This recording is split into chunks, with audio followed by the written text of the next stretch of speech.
So the Premier League campaign is starting to show some life again for Manchester United, but now they have a huge challenge in Europe, an away game at Fenerbahce. What's your take on this one? Yeah, this is a massive test. The Turkish teams always have an intense atmosphere, and Fenerbahce is one of the toughest places to play in Europe. Their fans are incredibly passionate, and it can be like stepping into a cauldron. Even the best teams struggle to perform in that environment. It's a real banana skin game for United.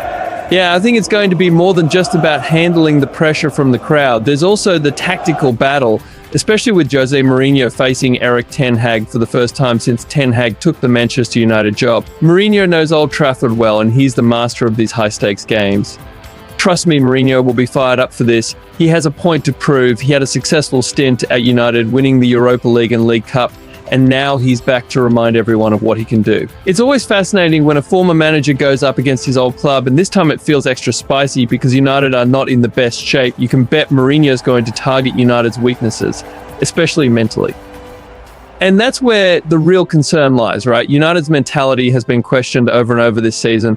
They've struggled to show consistency or resilience when things get tough. This game is the ultimate litmus test for ten Hag's squad. Can they step up in one of the most hostile atmospheres in Europe, especially against a well-coached, experienced side?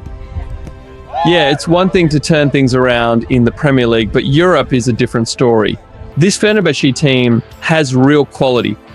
I mean, look at Fred, for example. He's on fire at Fenerbahce. After leaving United in the summer, he's enjoying a resurgence in Turkey, and he'll have a point to prove against his old teammates.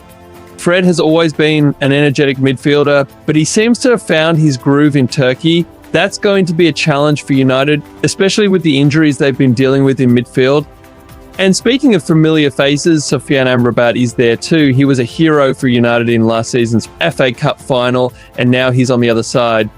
Fenerbahce's midfield looks dangerous. Amrabat and Fred are a solid pair. They'll look to dominate the midfield, and United's players like Casemiro and Eriksen will need to be on top of their game to handle that battle. They'll prefer Ugarte in the middle with Eriksen. Kobbie Mainoo may not be available, but if he is, it will be a huge boost. Midfield control will be key because Fenerbahce like to press hard and play quick transitions. If United can't handle the pressure in the middle, they'll be in trouble. And that's where the intensity of the atmosphere comes into play. The fans at Fenerbahce will make it a nightmare for United's midfielders to keep their composure.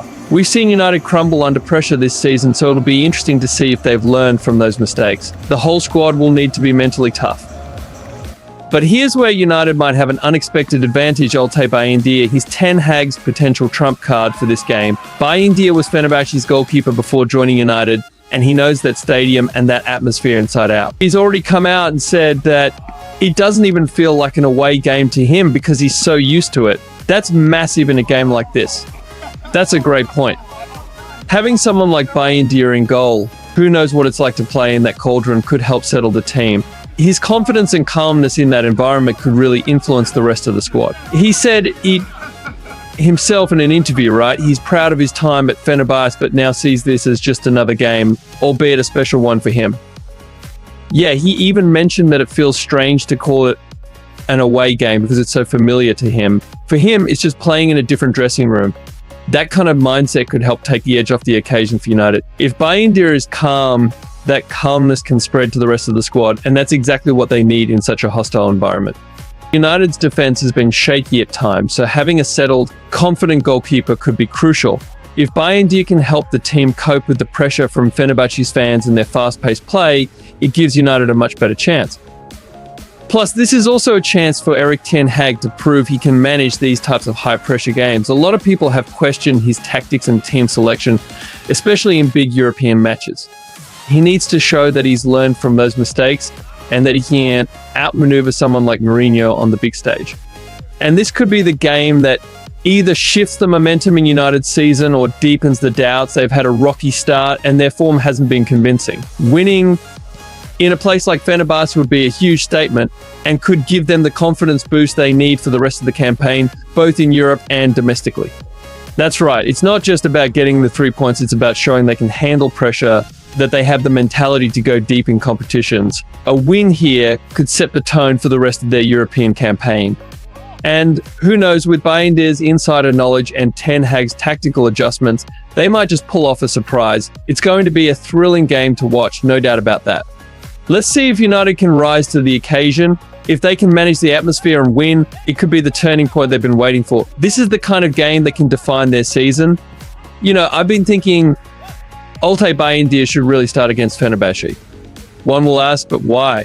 I mean, Onana's been solid lately, finally showing his full potential. Why switch goalkeepers for such an important match? True, Onana's been excellent, but there's a bigger picture here. First of all, Bayındır hasn't had many chances since he joined. He's made only 2 appearances. And Erik ten Hag has mostly stuck with Onana. But this match against Fenerbahçe seems like the perfect opportunity to rotate the squad without losing quality. Another question is, but is that wise with a match of this intensity?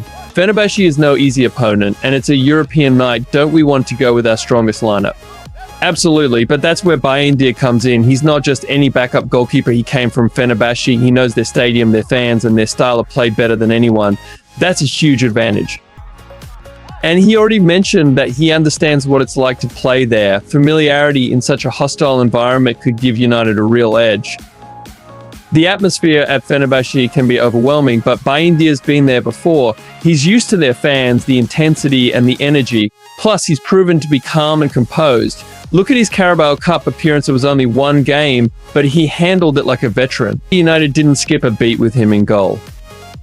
And I guess it wouldn't be a massive gamble either, right? Onana's been playing non-stop since last season and he's been doing well, but it might be smart to give him a breather. Last season, Onana was basically the only constant in the team because of all the injuries. He had no choice but to play game after game.